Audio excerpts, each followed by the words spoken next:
pessoal, sejam muito bem-vindos mais uma vez aqui ao nosso canal Mundo Fute. Aqui nós temos conteúdos diários com as últimas atualizações do Flamengo. Então, se você é torcedor de Mengão e quer ficar por dentro de todas as notícias, peço a vocês que nos ajudem deixando aquele like, se inscrevendo no nosso canal e também ativando o sininho das notificações, que assim você irá nos incentivar a trazer conteúdo diário para vocês sobre o time mais amado do Brasil, o Flamengo.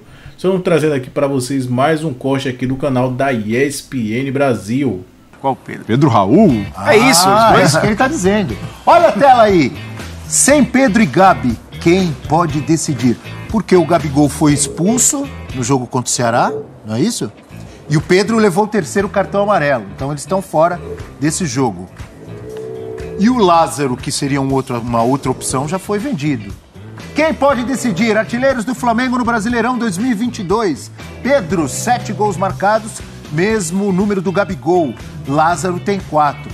Aí depois, Arrascaeta com 2, Marinho, todo mundo com 2. Arrascaeta, Marinho, Fabrício, Bruno, Vidal, Ayrton Lucas, Everton Ribeiro e Vitor Hugo.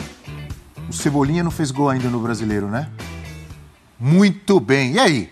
Como é que fica? O rubro-negro.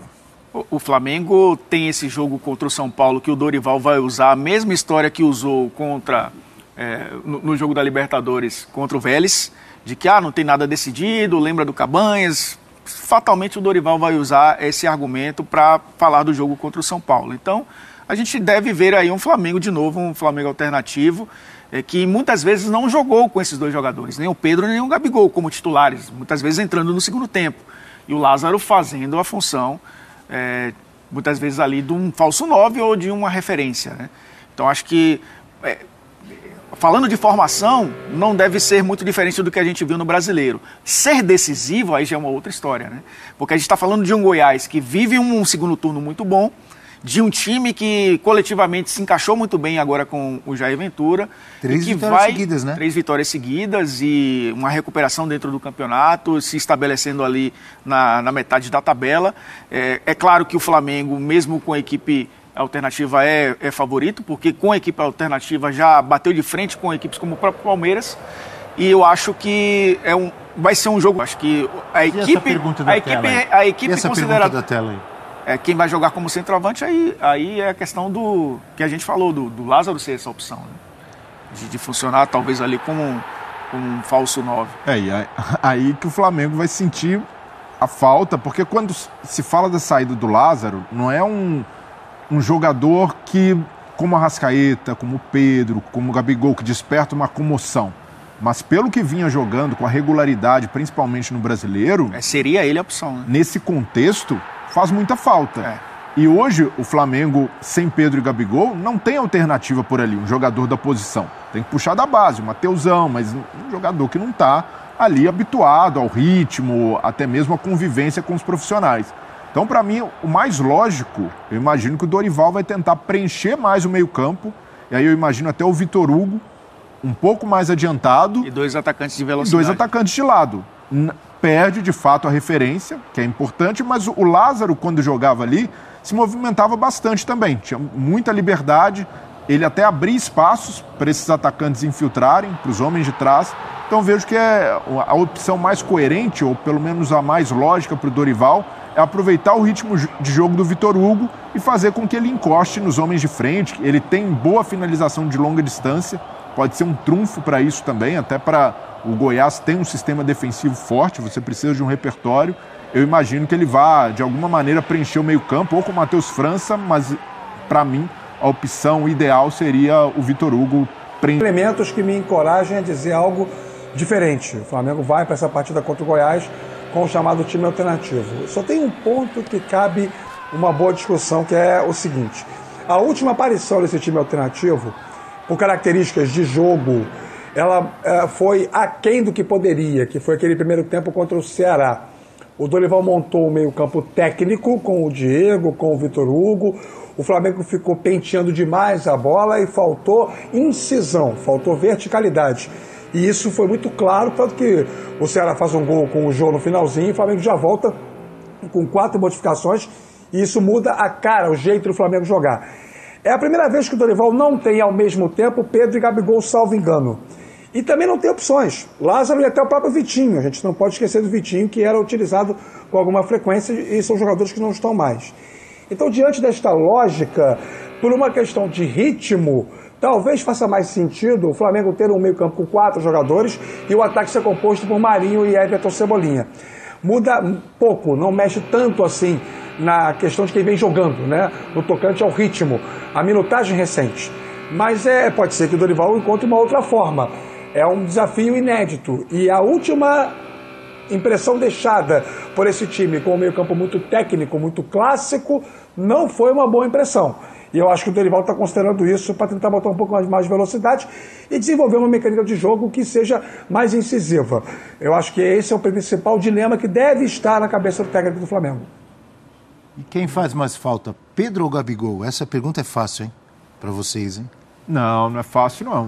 Difícil. Os dois fazem muita falta, né? Não, porque o Pedro tem... Os dois juntos, né? Pedro. O Pedro tem sido o cara dos gols, mas o Gabigol é um facilitador. O Pedro...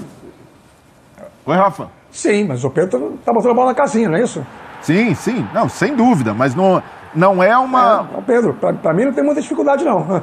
Então, mas eu vejo que o Gabigol é um cara que, por mais que não tenha sido tão efetivo nas finalizações, para o jogo coletivo do Flamengo andar, ainda depende muito dele. Sim, funciona muito bem. A gente fala do Arrascaeta, mas o Gabigol tem feito um papel de armador que é fundamental, que ele divide esses holofotes. Muitas vezes, quando o Flamengo ficava restrito ao Arrasca ali no meio, eventualmente o Everton Ribeiro, os adversários conseguiam, de alguma maneira, neutralizar, ou com marcação individual em cima dele, ou, de alguma maneira, fazendo um bloco defensivo mais reforçado. Com o Gabigol, esse Flamengo se torna imprevisível, porque o Gabigol se movimenta demais, ele sai da área, ele dialoga com o Pedro.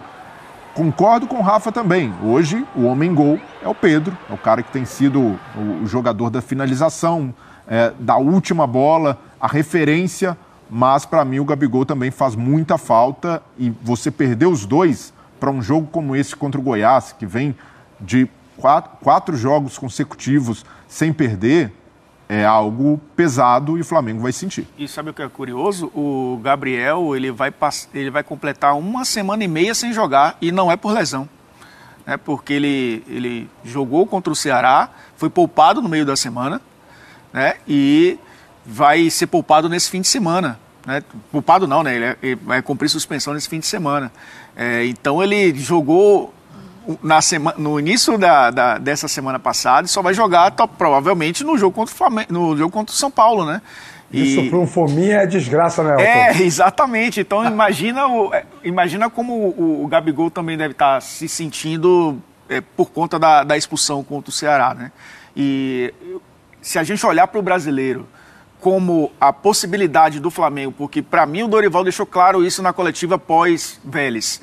O brasileiro é para o Flamengo ficar entre os 4 melhores. Porque ele peguei um time numa situação de fora de zona de classificação para Libertadores para colocar o Flamengo entre os 4 melhores. E esse é o primeiro objetivo do Flamengo no brasileiro.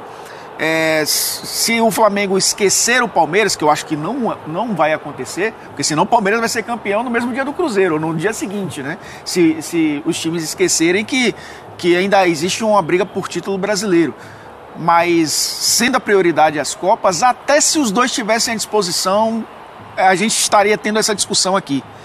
Talvez o Dorival, até por falta de opção, colocasse um no primeiro tempo, tirasse ali, sei lá, com 15, jogasse 60 minutos e outro 30, mas já mostra que o Flamengo tem 2 ótimas opções, mas em algum momento a gente vai discutir isso. Será que precisa de uma terceira? Será que o Flamengo vai precisar encontrar dentro do próprio elenco uma alternativa para fazer essa função? Eu acho que esse jogo do fim de semana vai nos dar uma boa resposta. De um Marinho sendo um falso 9, de um Everton Cebolinha sendo um falso 9, ou de uma formação diferente, sem pontas e com 2 atacantes atuando por dentro, como foi no jogo contra o Vélez, né? Proporcionalmente falando, o Cebolinha jogou como um atacante centralizado ao lado do Pedro. Talvez o Cebolinha faça essa função com outro jogador ali do lado dele. Como a gente falava agora há pouco sobre o Palmeiras, aliás, como você falou, Elton, o time que arrecada muito, que tem muito dinheiro, também precisa vender jogador, foi o caso do Flamengo. Teve algumas negociações aí nesse meio de temporada. Rafa, só para completar esse assunto, você enfatizou, para você o Pedro faz muito mais falta nesse momento, né? Faz mais falta, porque está decidindo mais os jogos, né? O componente individual dele chama mais a atenção. Concordo com tudo que o Breyer colocou. Aliás, já debatemos o Gabigol nessa nova função aqui, e mais do que a utilização dele pela equipe, a maneira como ele está sendo importante para a coletividade do Flamengo, é o quanto ele entendeu isso e se dispôs a exercer o papel. Falamos sobre isso também já em outras edições do F360. Me surpreende positivamente a postura do Gabigol. Eu não esperava que ele fosse aceitar isso de maneira tão suave, tranquila e intensa, porque ele não está deixando de correr 1 metro por causa da nova função.